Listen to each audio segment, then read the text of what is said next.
Here. Commissioner Card, Here. Commissioner Conley, Here. and Commissioner Dembinski is excused tonight. Okay, thank you, Sherry. Reverend Bob? I invite all who are able to stand for this invocation.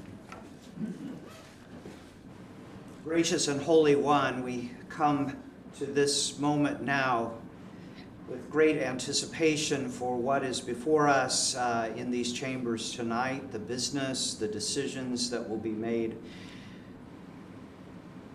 the direction of the city in general. We come, though, with heavy hearts for the people of Maryland and specifically Baltimore as they face devastating tragedy on the waters of their great state and city. We, too, share our concern for them, for all the lives that have been affected, for the unfolding news that we have seen throughout this day. We pray for safety. We pray for answers. We pray for a future that is safe and secure. We ask your guidance for all those who are involved in the investigations, and we ask that you would be a very real presence for those who are suffering right now. As we gather here tonight during this Holy Week, we recognize that there are religions around the world that are ready to celebrate high holy days. And even for those who do not observe these, may we come with faith and faithfulness to this moment, counting on you for direction and for guidance, asking you to guide the leaders of this city to make wise decisions, and asking for your protection to be with all those who live here and work here and call this home. We thank you for your presence, and we pray these things in your holy name. Amen. Amen. Thank you, Reverend Bob. Please join me in the Pledge of Allegiance. I pledge allegiance to the flag of the United States of America and to the republic for which it stands, one nation under God, indivisible, with liberty and justice for all. Thank you. Okay, first of all, this evening, we have a presentation by James Halloran of James Moore and Company, who is our auditor. Is this the second or third year you'll be presenting to us? Third. Third. I thought so, I think, yes.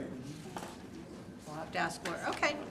All What do right. you have for us this evening? We usually have good reports, so we want another great one.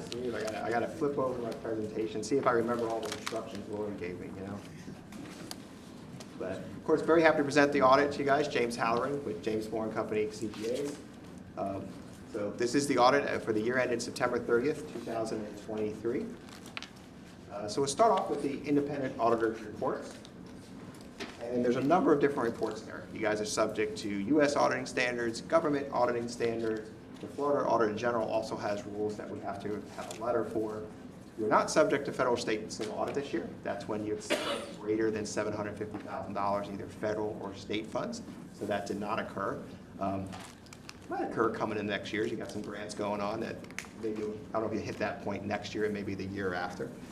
So that's good because that's money coming into the city that's going to do some projects that you're not going to have to either increase water sewer charges for or increase your taxes for. So on the financial statement side, it's an unmodified opinion. That's the best opinion we can provide as independent certified public accountants. It states that the financial statements present fairly in all material respects your financial position, results of operations, and cash flows for the year ended September 30th, 2023. The internal control of financial reporting and compliance, that's what's required by government auditing standards. And so when we look at that, we're looking for weaknesses in internal controls. The levels of our comments would be a material weakness is an item that we believe is material to the financial statements that would not be detected timely by your procedures and your policy. We did have one item that rose to a significant deficiency, which is one level below that. And that related to, last year, for the first time, lease liabilities had to be recorded, new accounting standard. And in that process, when you guys created the accounts related to those in your accounting records, one of those accounts was set up incorrectly as a liability account as opposed to an other financing source account or revenue account. So then when stuff was rolled forward, your beginning equity didn't tie into those accounts. So we had an adjustment related to that. Not a big deal. We see this a lot with new accounting standards. So Lori was able to quickly fix that. She's got that fixed going forward. So we don't expect to have this as a repeat comment. Okay, and I'm always about lessons learned. So what could have we done differently that didn't happen, or we know about it and it won't happen again next year? Yeah. I mean, with that, with setup account, just making sure when you go into an accounting system, you have to identify it as, is it an asset account? Is it a liability account? Is it a revenue account? Then another check is, as you go throughout the year, to recheck your beginning equity, to make sure your equity is tying to the prior year audited financial statements all throughout the year. And is this the first year this ever happened? Had we had it either the previous 2 years with you or with our Correct. I don't know, and prior to when I was here, but it's the first year since we've been here. Thank you.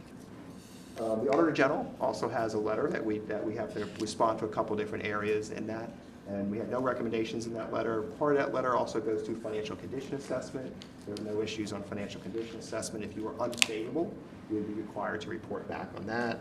We also have to look at the Florida investment statute to make sure you're in compliance with those rules. If there's anything there you're not in compliance with the statute, we report. We don't have any comments there. So a little bit about the numbers. You know, we look at big picture for the city, your governmental activities, so that's everything outside of the sewer fund. You know, about $35 million is invested back in capital assets, you know, your infrastructure from that side. You do have some restricted monies. That's primarily gas tax money.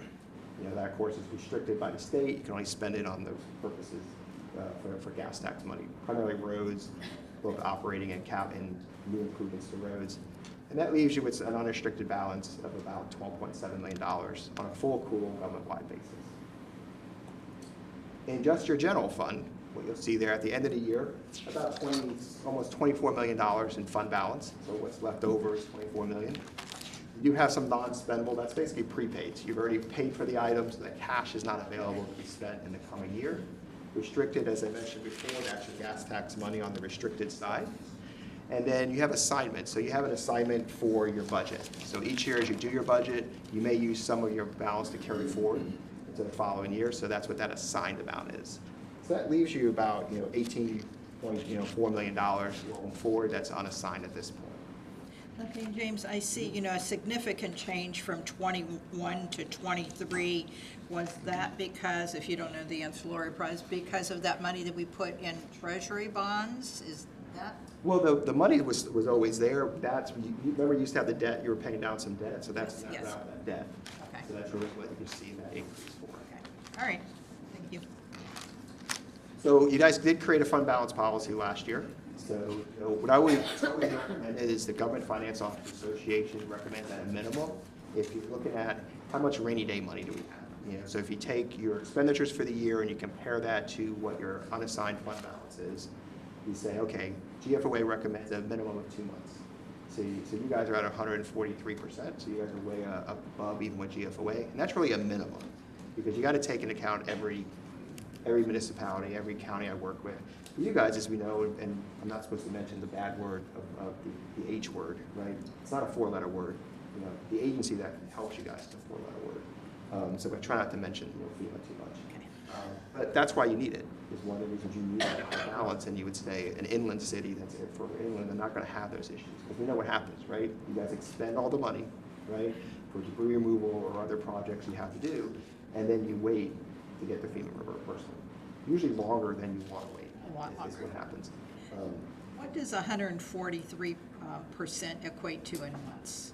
In months, that's going to be about a year and a half. Okay. So think significant. 100% would be 1 year. Yeah. Your policy is looking at the fund balance compared to budgeted ad valorem revenues. So you're way above what your policy is there. Would be 50% is what your minimum is. So that's basically a floor. That's as low as you want to go. So you're above that at this point as well. You're above it also on the sewer side. Okay. We do have one other small fund in the governmental side. That's your contraband fund, about $69,000 there you'll see. Very little activity for the year, just a slight increase of $9,000. So now we look at your sewer fund. So that's an enterprise fund, and by nature, an enterprise fund is designed so it's self-supporting. The charges for services go out to the residents and customers. It's supposed to support the activities of that fund. So you do have what's invested back in the capital assets for that fund at the end of the year. You have restricted amounts, that's impact fees that haven't been spent yet, that portion of it. So just a small amount, you see just $75,000 there. So that leaves you with your unrestricted balance at year end. And this one too, as I mentioned before, you're in compliance with your policy, your new fund balance policy there as well. People always ask me about pensions, so I always put it in, but you guys are in the state retirement system. So the good and bad about being in FRS, the state retirement system, is you're not having to administer it or do any of that, but then you have really no control over what your rates are, right? So that's the plus and the minus of it. With that, accounting standards require that liability be reported, and that pension liability for your proportionate share of the entire state system that relates back to the city of Daytona Beach Shores. So you see that number jumped a lot from 21 to 22. In 21, it's just where the investment market was. It was very high compared to where it was in 22, 23. Remember, the state system is a June 30th year end as well. And we've been seeing that contribution rate go up. It went up, general employees about 2% this year, a couple percent last year. Public safety, or in their classification is called special risk officers, those are up from, right now you're paying 33% of your payroll for each public safety officer going into FRS. That's up 5% from the previous year. So they'll adjust those each year based off an actual study. And the good thing in Florida, Florida statute requires even the state that they must fund according to the actual numbers. Other states don't have that, and that's typically where you hear about stuff in California was because they did not have a law in that place. So people said, hey, we're going to save money and not contribute what an actuary tells us we really should. And that's where some of those plans got in trouble. James, or I might ask Lori, what year was it that we rolled everyone into FRS? That long, okay. Which is like 2019? 19, okay. For your general employees, you're about 14% of what you pay as a percentage of payroll. So you kind of see that difference between, and there's always that, because public safety employees are going to retire sooner is one of the reasons why you have that difference, because typically a public safety employee may retire at 55, where fortunately accountants tend to retire a lot later. Sorry, Lori. So that's one of those big differences you have there. You did receive, for your second time in recent history, your Certificate of Financial Reporting Excellence from the Government Finance Officers Association. You hadn't done it probably over a decade, probably since the last time we did your audit over a decade ago. And so this was the second year, so congratulations. Congratulations again, Lori, and your whole Should receive team. that certificate again for the 2023 audit. We don't anticipate any issues there. And that's all I have. Wow. I was asked to keep it short. I don't think, Okay. a little bit more than 10 seconds a slide, Kurt, sorry. That's okay. You said you had a little busy agenda. Great, and I asked my questions all along. What questions do we have for Mr. Holland? Any questions? Vice Mayor? Yes. How are you, Wayne? First of all, thank you for your presentation, and thank you for the backup materials that we'll be looking forward to reviewing. However, a lot of this stuff is over most people's heads, especially when it comes to government accounting.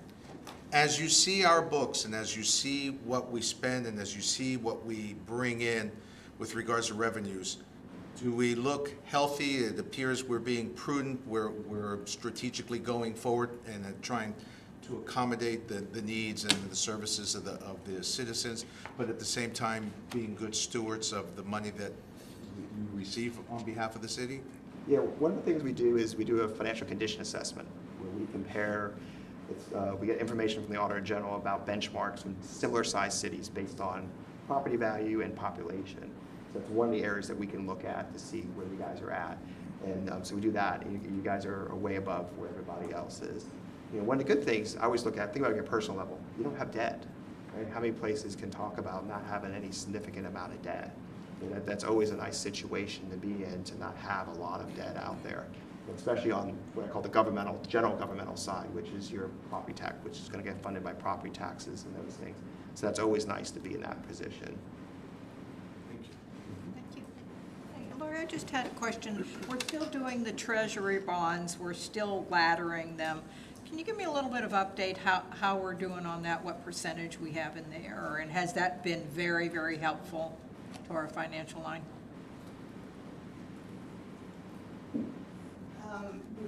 Currently, we have over 25 million invested. They are laddered, more of them are shorter term, so under a year. We're getting about 5.25% on our money, so we're doing a lot better than what we were a couple of years ago when they were just sitting in the money market account. Again, thank you, Commissioner Lindauer, right? Yes, yeah, that has worked out very, very well. So thank you, Lori. Any other questions for our finance director?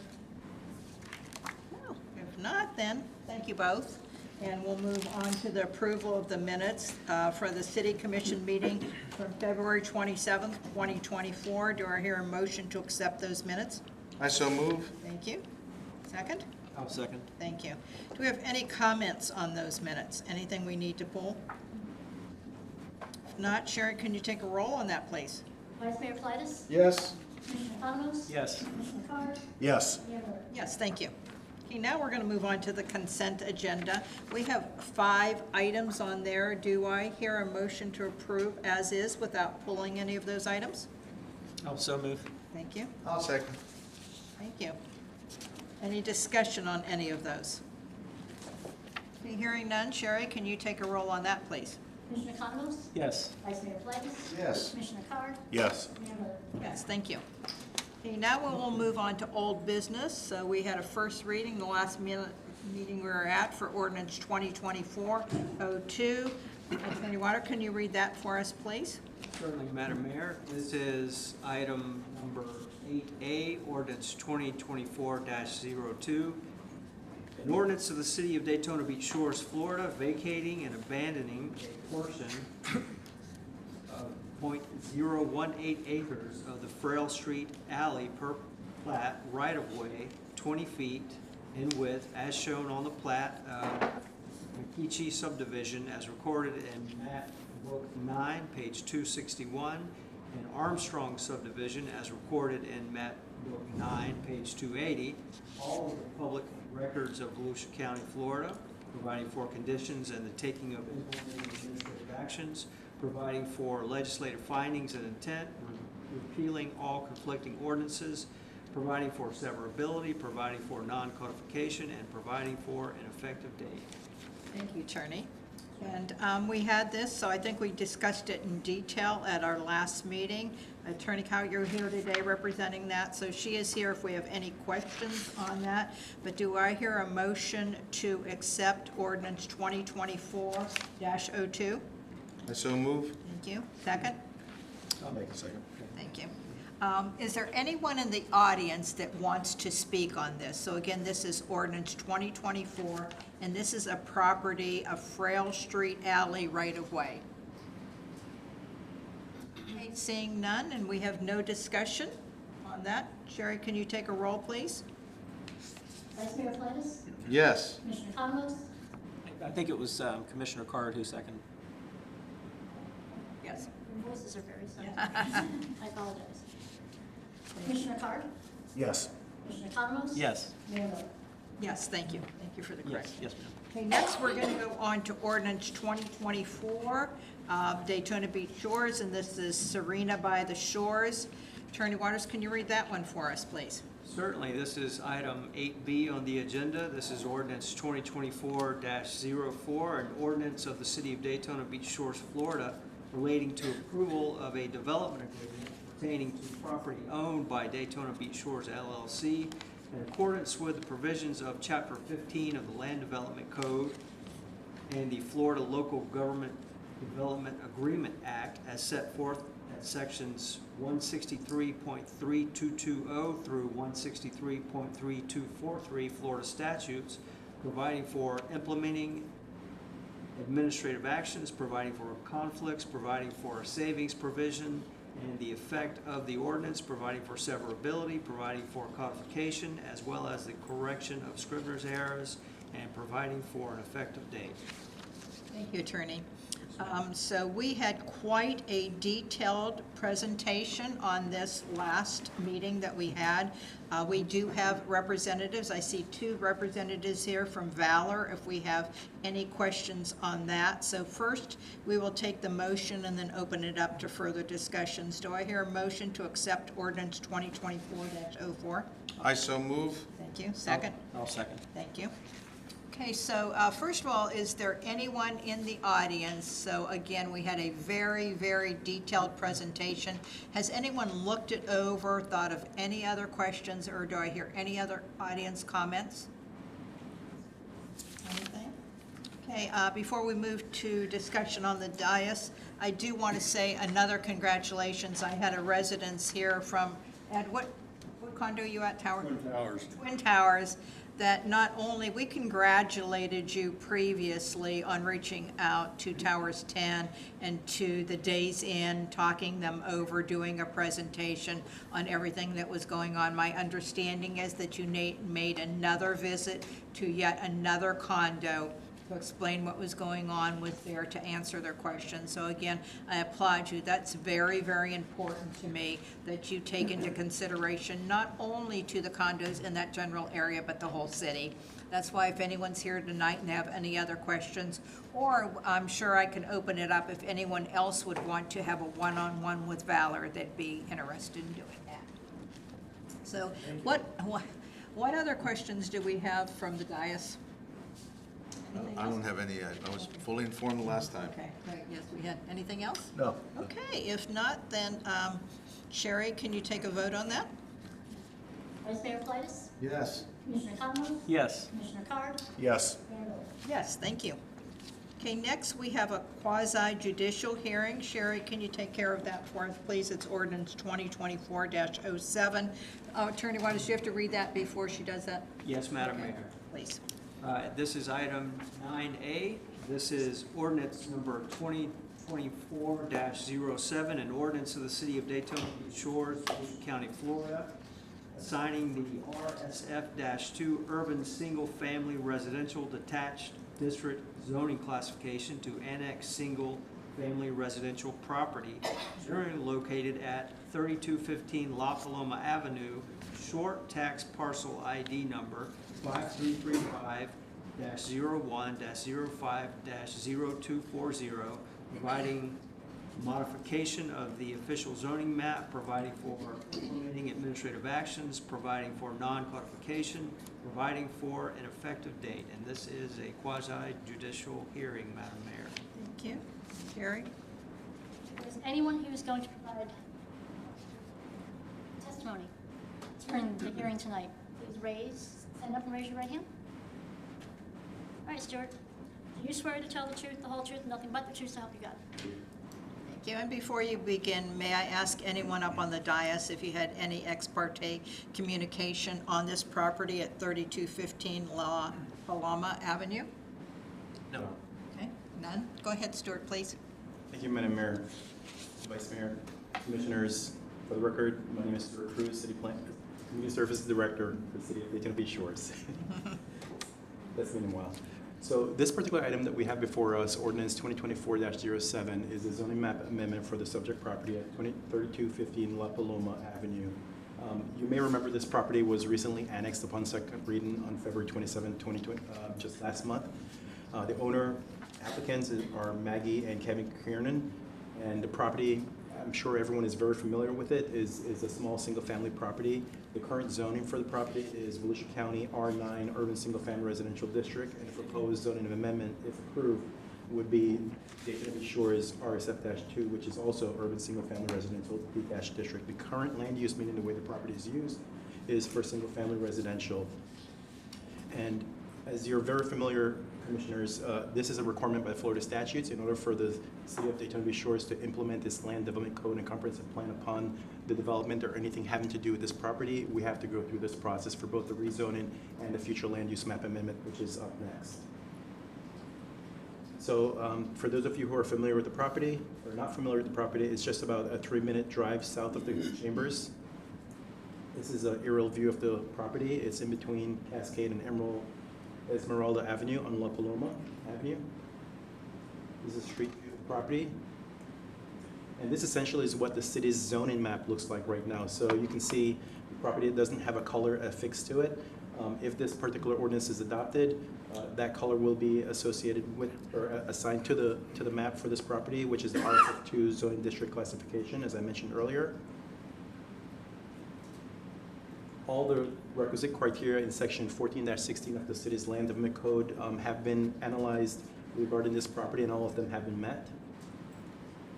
Due public notice and all the other requirements of the city in terms of the land development code and the comprehensive plan have been met. The comprehensive plan consistency check mark that you see here is in yellow, and the reason why that is the case is because there is a match-in or accompanying future land use map amendment that goes along with this property. So that will turn green when the subsequent ordinance is adopted as well, and they're concurrently. So with that said, staff is recommending approval. Essentially, there's no change from the county zoning to the city zoning. It's what we call a density neutral and land use neutral impact. Okay, Any and questions for me?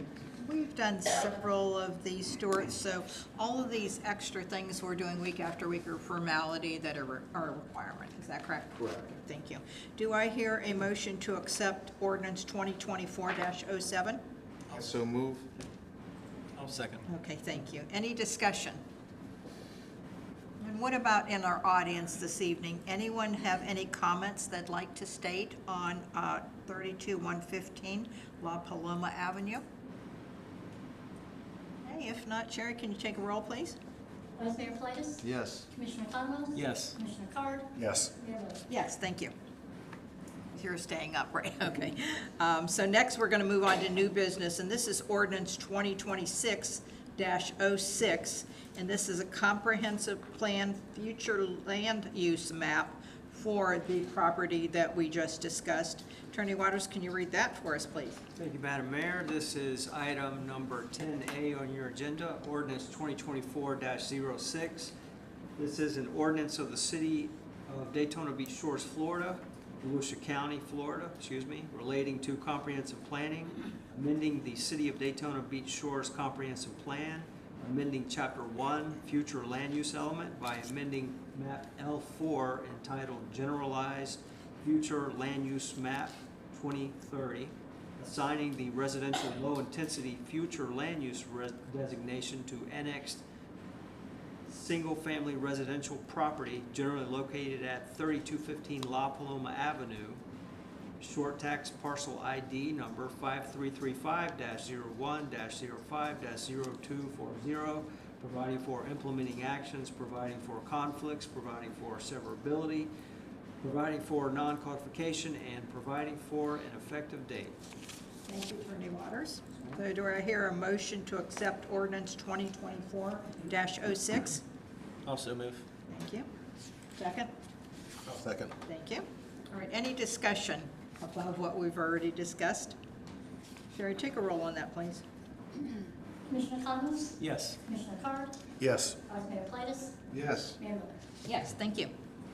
And now we are going on to our Community Affairs Director is now going to talk about an economic development lease subsidy. We haven't had one of these for a while, have we? No, we haven't. Good evening, Madam Mayor, Commissioner. Tonight, we're presenting to you from applicants Walker LLC, also doing business as Bliss Beach Coffee, Pizza, and More. The owners are Sean Lockhart and Lisa Walker, and they're here in the audience if you have any questions that you'd like to ask them.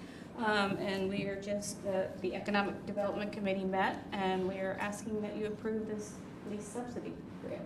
One of the things, and I'm going to beat Commissioner Economos to this, you know, we noticed, it came to my attention that it was listed under Daytona Beach instead of Daytona Beach Shores, and we had agreed previously that we would not approve anything. Has that been changed? That has been changed and Okay, corrected. great, okay, I beat you to it, right? Okay. So, all right, glad to hear that. Anything that's, you know, and, you know, I'm even looking, there's other places that I would like that we got to, that, you know, I want everyone to be proud that they're in Daytona Beach Shores. So can you tell us a little bit about the business? Would you rather hear? I think you should hear it from them because their passion shines through. Okay, great, all right. All right, if they could introduce themselves and come up. One of the things we'd like to hear is we have a lot of breakfast and lunch places in the Shores. We're not really interested in subsidizing anyone that closes at 2 o'clock. I understand you're open later than that, so if you could include that in your presentation, please. Yes. My name is Sean Lockhart. Maybe right into the mic. Sean Lockhart. Okay, can you guys hear in the back? Okay, all right, we have a little bit of trouble in the back if you're not in there, and then? I'm Lisa Walker. Hi, well, welcome. All right, so who wants to tell us a little bit about your business? Okay. Sean and I have been friends for a long time. We've traveled all around. We were both stay-at-home moms and raised lots of kids. And we always talked about, as we were traveling and enjoying just little shops, local shops, all around different places in the country and out of the country. And we always thought it would be so much fun if we would open a shop together because we enjoy hanging out with each other. Like, let's open a place and make it really pretty and fun, and we'll have a good time hanging out, even if no one else comes in. We'll still enjoy it, and it'll be beautiful. Well, as we started last summer, we decided to just go ahead and go for it. And Sean has lots of experience with in running businesses with her family. I've worked in hospitality when I was younger, before I was married, and I enjoy hospitality. I've done lots of volunteer work and things in hospitality and things like that. Just meeting needs, enjoying visiting with people, chatting with people. I enjoy food, coffee. So last summer we decided to go ahead and just go for it, and we got the ball rolling pretty quickly. And our husbands were on board with it, and we found, I live in Daytona Shores, in Surfside Condominium. Okay. So I live here full time. My husband works from home. My kids do homeschool from our beautiful condo on the beach, a dream come true. Wow. So this spot that we had in mind, we found out that the Bruno's Pizzeria was for sale. And I was like, oh, it's so close, it's so beautiful, and it's right across from the beach. And so I showed the location to Sean, and then we just began dreaming from there and started coming up with what kind of plan we would like to have. Like, you know, now it's real. Like, Right. take it out of concept and put it into actual fact. And so we purchased a business with help of our husbands, and Bruno retired, and we started the process of cleaning it up and coming up with our menu. We had lots of changes over the few months, made some lots of cleaning and repairs. The place was tired and sad, and vinyl window coverings. We stripped that down. It was like such a glorious day to rip that vinyl off of the wall, off the windows, be able to see inside. And people coming by, going to Minnelli's, and they're like, "Oh, we didn't even know that this place existed," because like no one knew that this place existed because you couldn't see through the windows. Anyhow, so we started the process and came with our menu. It's all stuff that we like to have, and we thought, well, I live in the Shores. One of the things I noticed is there isn't a lot of stuff to do without having to cross the bridge and go to the mainland. Right, exactly. And so I was very passionate about, I mean, I'm going to be up anyway. I may as well be open early and be open late enough for people to get pizza. So we decided 7 a.m. to 9 p.m. would work for us, and we've done that now 3 weeks, and it's been a lot of work, but it's been really successful, and trying to let people know that we're here and that we care, and we're passionate about making a nice place. People are just like, oh my gosh, this place looks amazing. I can't believe it. It looks so good. And we've gotten great feedback on our food, and people seem to be having a good time. And as we have just in the brief time we've been running, we've learned a lot. That's been a lot of fun. It's a real challenge. But it's just been a tremendous amount of fun, and I think we're being really successful so far. So we didn't even know that a grant was even possible. So that and I'll talk to Nancy and Stuart about that. So normally, that grant is to entice people to come in to lease in the Shores. So you opened and then you applied for that. I understand. So I'd like to hear in a little bit from Stuart or whoever can tell me, so where was the Where did we not find out about them coming and telling them about that? Actually, they applied for the grant before they actually opened, but we allowed them to do a soft opening because there wasn't a meeting until this meeting. Okay, all right. Yes. But them not knowing about it, that's what my question is. All right, Stuart? Madam Mayor, Commissioners, so the way the process initiated was they were actually doing a business transfer because it's my understanding they purchased the Bruno's business. And generally when there's a business transfer, there's no interface with planning or with economic development when it comes to that, to those types of transactions. So it wasn't until I saw the application, I sent an email to them right away to say, hey, this looks like a new business. I knew it was a transfer, Okay. but I still thought it was a new business and it looked pretty impressive to me. So I sent an email out to them and gave them connections with Nancy, and then Nancy took it from there. Okay, great, thank you, Stuart. Nancy, so right now, I know they keep on saying, and I don't quite understand, they said they're buying it, but actually they're leasing it from, They're leasing their space, but they bought the pizzeria business. Okay, great. So So that's they do different. qualify then for our lease Yes. subsidy. Okay. Can you tell us a little bit about how much the lease is, and would they run the whole 3 years, or will they run out? They're gonna run up until about 2.5 years, but the lease is $3,200. So a month, so it'll be $960 the first, and then. And wasn't that a pleasant surprise? Yes. It was shocking. So, yes. Very thankful. Great. Well, I think you're going to be very happy. You know, we really try to support our Shores businesses. I know Commissioner Economos has already visited your location. And just as an FYI, myself and Mayor Pritzky from Ponce Inlet are planning on coming there tomorrow afternoon. So we'll see you then. But anyway, so now we have to, is there any questions before we take a vote, whether we're going to approve this or not? Vice Mayor, any questions?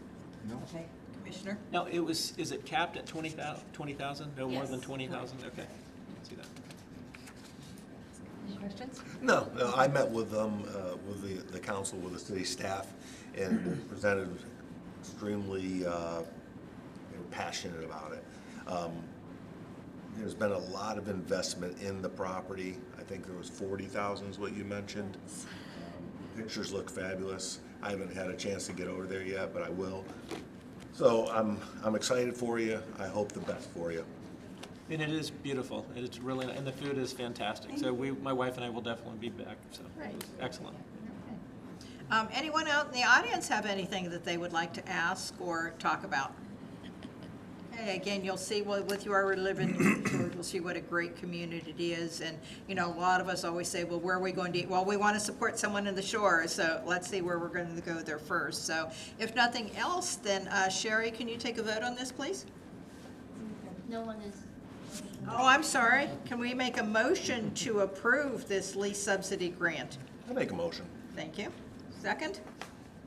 I'll second. Okay, thank you. All right, and I think we've discussed it. Anything else we want? Okay, now Sherry, can you take a vote? Commissioner Carr? Thank you. Yes. Commissioner Thomas? Yes. Vice Mayor Flatus? Yes. Mayor Miller? Yes, thank you. Okay, we'll go on to city attorney comments. Attorney Waters, do you or Attorney Vos have anything for us this evening? Not this evening. It's always a pleasure to be here with you, so. Glad to see you. Nothing to report. All right, thank you. And city manager, I think, I have a couple questions for you first, so see if you want the questions, or do you want to do your presentation? Either way, Okay. fire away. All right. So I know we had discussed previously that this was the first year that we asked for appropriations and that we got good news, but the end of the session was after our last meeting. So can you tell us again, were we successful for the appropriations for the sewer lift station? If so, how much? Yes, good evening, Madam Mayor, Vice Mayor, Commissioners. We were successful. If you remember, we engaged Doug Bell to be our lobbyist. And he was successful in acquiring over $1.3 million for us for our sewer force main projects. We'll tie that into the other $14 million grant that we've tentatively been awarded and put all that to work on our sewer projects here going forward. And what will be the first step on that, the design? design, and then we'll have to go through all the bid process, and then hopefully within a year we'll be doing all of that. Okay. Beginning construction. Great.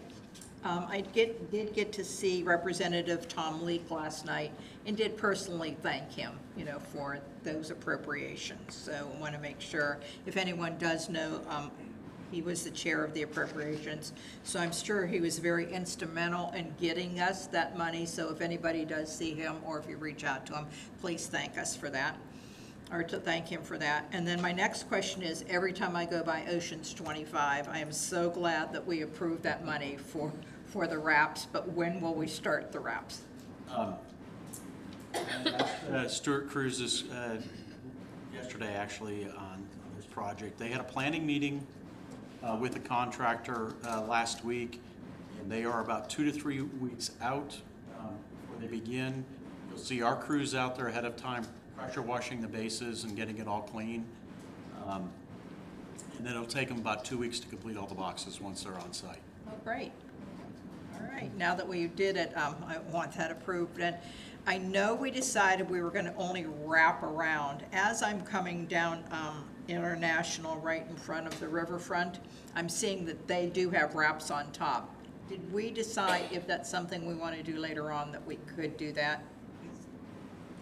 Yes, we could always go ahead and do that later on, Madam Mayor, but one of the reasons why we decided not to do that in this particular case is because, as you probably noticed, I believe it was maybe Orange Avenue, was it Orange Avenue, you noticed it?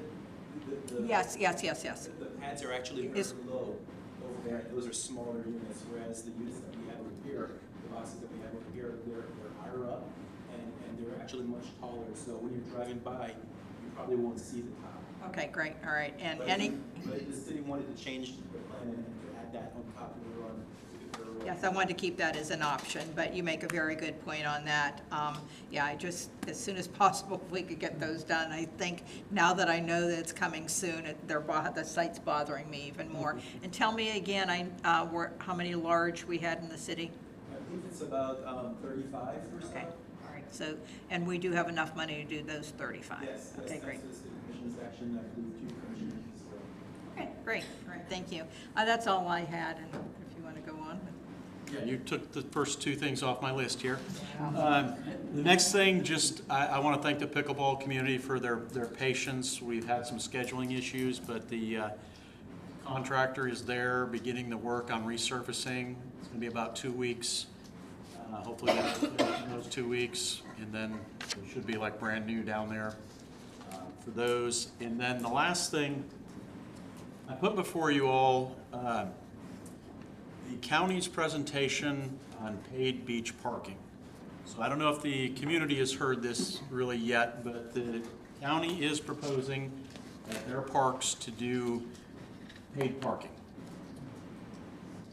And I'm not real knowledgeable on the issue yet, but I wanted to bring it forward because we anticipate that when they start charging for parking at the parks, it's going to push folks into the city's parking lots and to our side streets. So we're anticipating some, especially on major weekends or event time, people won't want to pay that fee.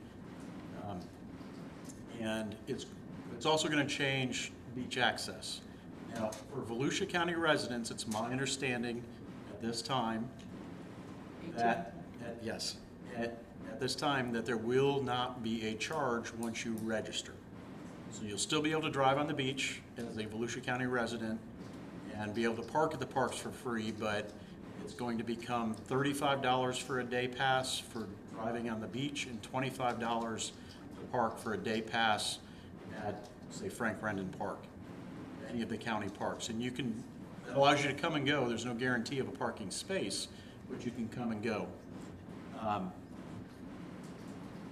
The chief and I have had some discussions, and as I mentioned, we're concerned about it pushing and filling up Fernari Park and other places and limiting impact of our citizens. So I'd like to ask if the commission would like to have a workshop on this to discuss that impact, and if we choose to, we could also piggyback off the county's contract to add paid parking to our parking lots. I don't know the details of that yet.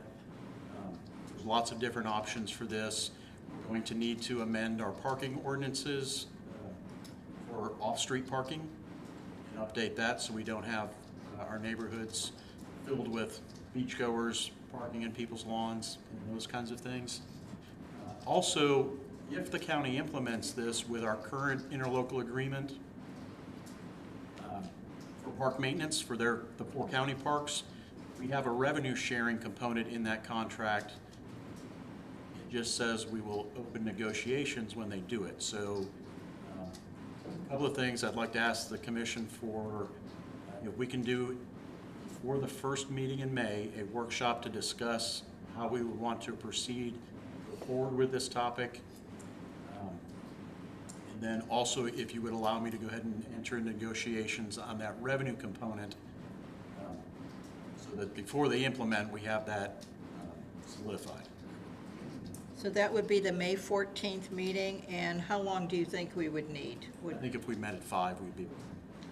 Okay, you know, sometimes we end up going over, and can we split, can we do 4:45? Is that okay? Okay, 4:45, that would be Tuesday, May 14th, is that correct? Madam Mayor, Yes.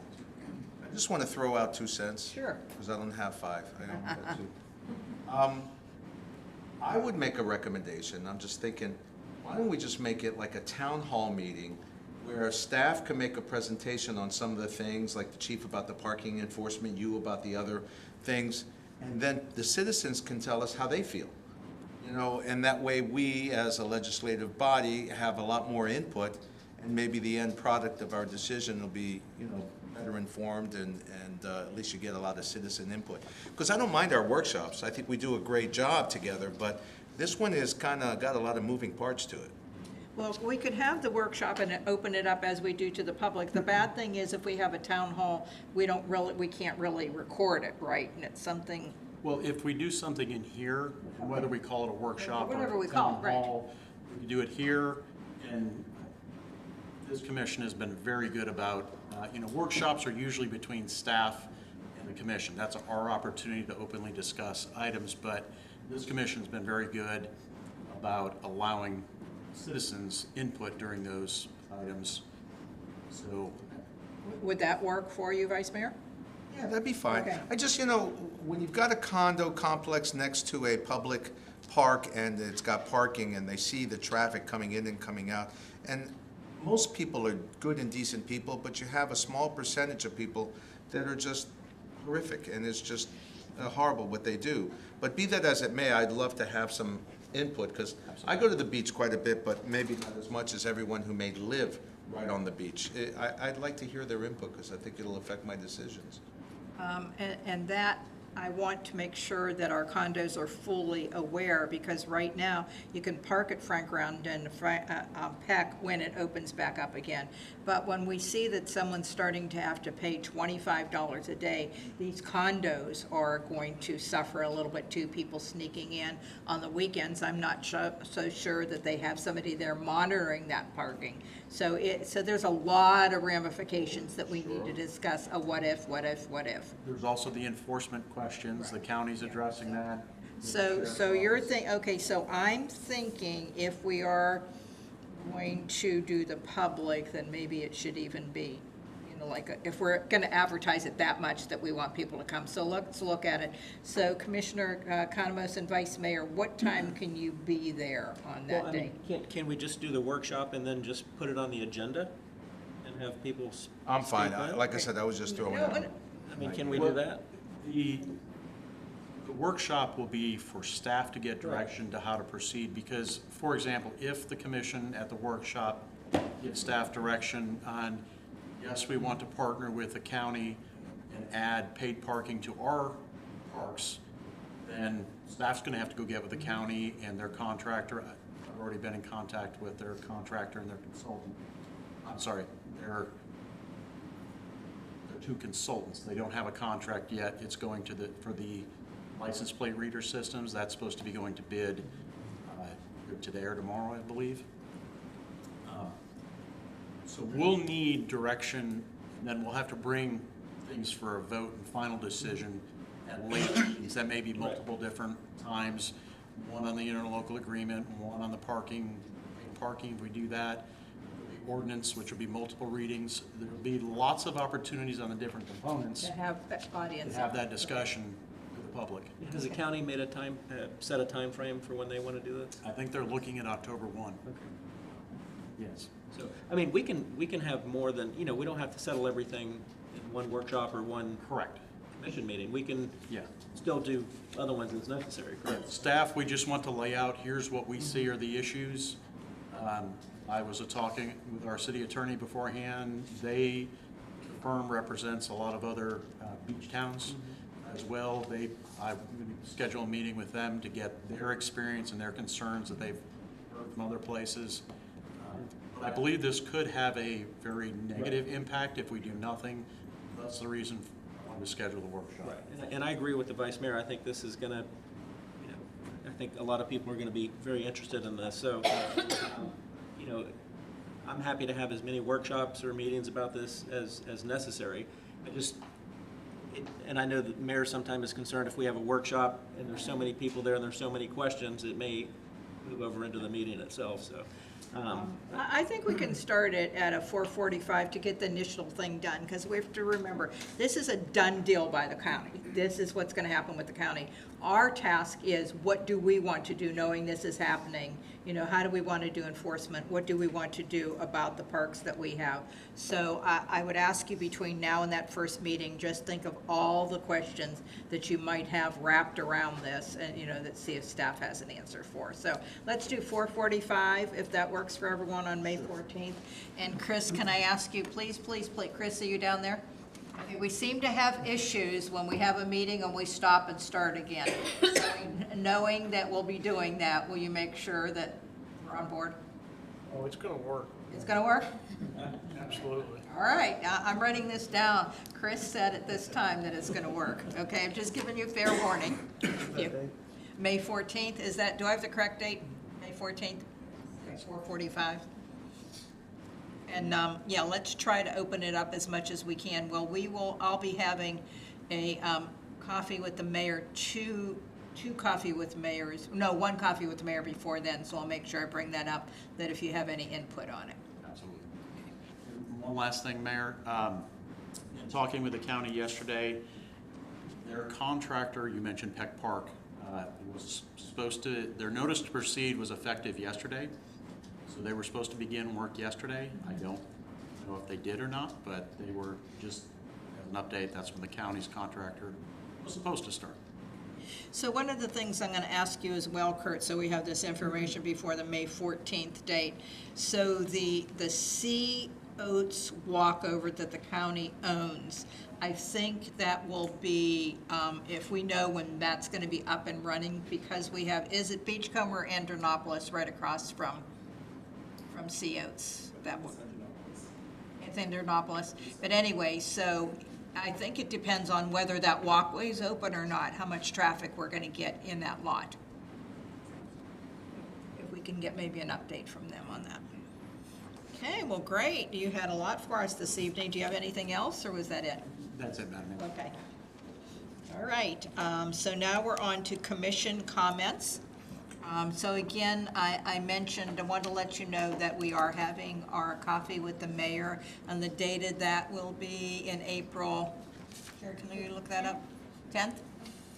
April 10th, but in May, and this is always confusing for a lot of people, the second Wednesday of the month will be before we have our first commission meeting, because our first one's on the 14th. So just for the month of May, we are going to move our coffee with the mayor to May 15th at 10 a.m. So again, after the commission meeting. Okay.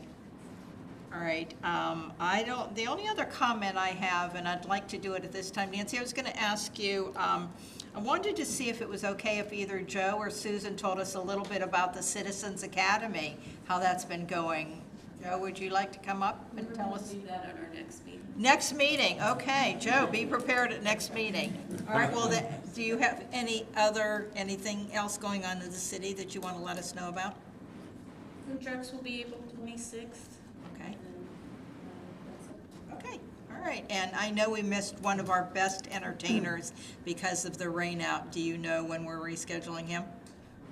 He's actually gonna for our Christmas tree lighting. Wonderful, great. Okay, great, thank you. All right, that's all the comments that I had. Commissioner Card, what do you have for us?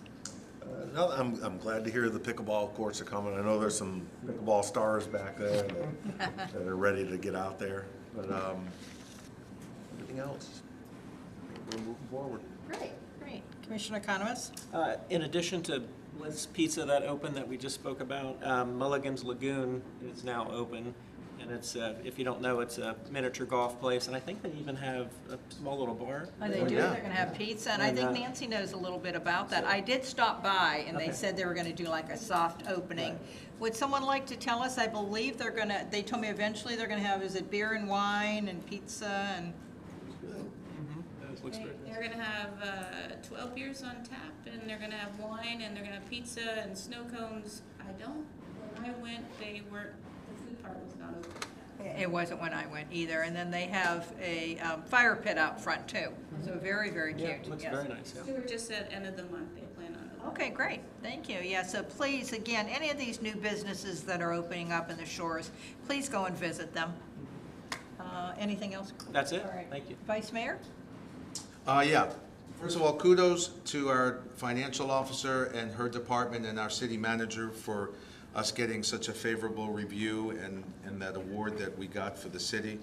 It goes that the citizens should be really proud of the people that work in the city hall and do what they do best, and that's why we're so fortunate that, as opposed to other cities, we're in a very strong financial condition. So congratulations, kudos to you guys. Keep up the good work. I went to the last Transportation Planning Organization meeting back February 28th, which was odd because none of the county staff was there. There was no county council, the chairman wasn't there. I don't know if they had some kind of meeting the night before, but we couldn't get a physical quorum, but we still had the meeting anyway.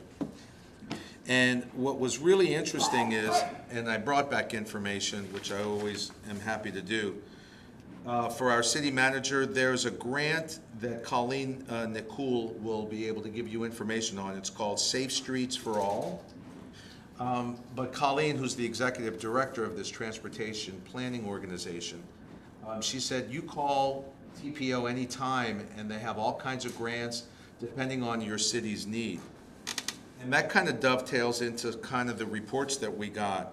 The one thing that was noticed was A1A in Ormond Beach, all those crosswalks are raised with the lights in the ground, and that's going to be the new DOT norm.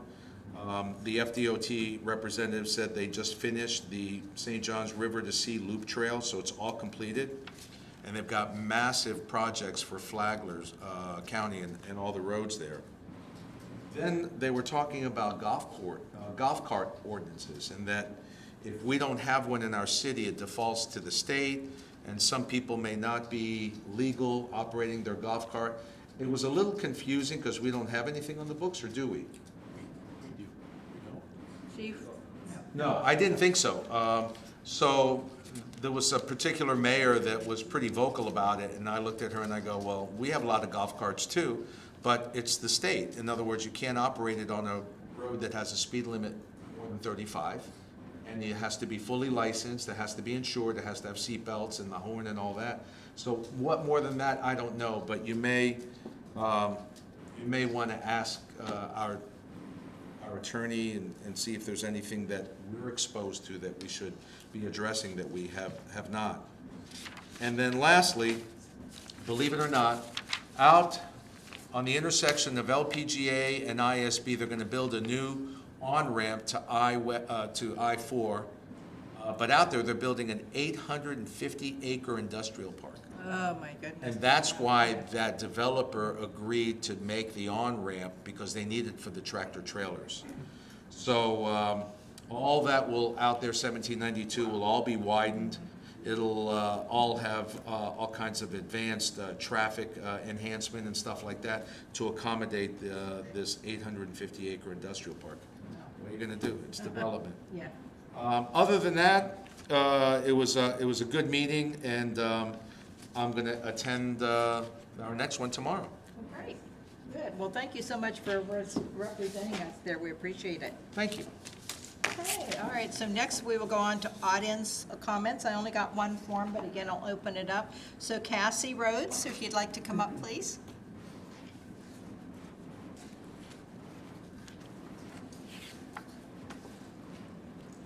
Evening, Madam Mayor, Vice Mayor, Commissioners. My name's Cassie Rhodes, and I'm a board member with the Port Orange South Daytona Chamber of Commerce. On behalf of the Board of Directors, I would like to thank you all for your continued support and commitment to enriching the community for residents, business owners, and employees alike. We do have some upcoming events that I'd like to share and would like to invite everyone to attend. All events are listed on our website.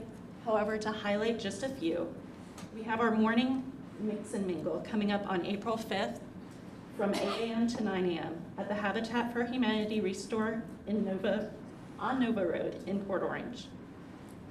We also have our reverse raffle going on currently, a portion of which goes to help support local high school students with scholarships. Tickets are still available online, and drawings begin for that April 15th. Lastly, I'd like to highlight Tasteful Affair on April 25th at Riverside Pavilion from 5 to 8, where over 20 local restaurants and businesses will be showcasing their very best and our community's unique flavor. Thank you for allowing me to share not only some upcoming events, but also our gratitude and appreciation in serving this community alongside of you. Thank you, Cassie, for being here this evening. We are quite proud of our participation in the chamber. It's been a great partnership. Thank you. Okay, anyone else that would like to speak? Anything else from our Valor people? Thank you. Okay, what items do we have for the next agenda? Well, naturally, we'll have the workshop. Anything else that we would like to have added? Okay, if nothing at this time, then the meeting is now adjourned. Thank you very